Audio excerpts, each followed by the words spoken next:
Yeah, I don't have a good answer to that one. I think it comes back to, you know, I mentioned Bob Martin at the beginning of like, if you don't know, you don't know. And there can be these pressures to give a number, you know, for the sake of the business needs to know. And I think there are ways to break that down. There's sort of a no estimates movement out there, which I personally don't find compelling. But there are parts of it that are.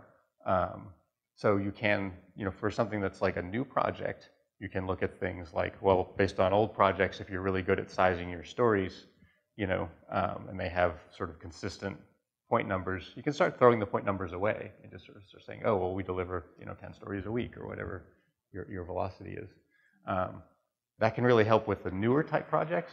But when you're talking about sort of more what you're describing of like there's some existing thing that you have to understand, that can be harder with the legacy system because you don't know where the mine, you know, where the mine's in the minefield.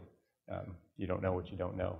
I have a lot of empathy for the client too. Like one of the stories I always try to tell is like, so I brought in a plumber to redesign my bathroom and he wants to work Agile. Like I would never allow that, like, you know, but it's again, I guess the responsibility of the plumber to sell me on like that process. But anyway, thank you, good talk. Thanks, sure.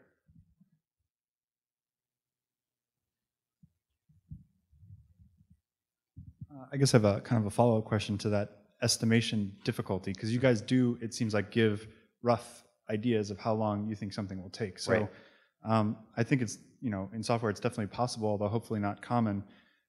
You get a couple layers deep and you discover something and you can be off by as much as an order of magnitude. Yes. We thought this was going to take a month, it's going to take 10 months.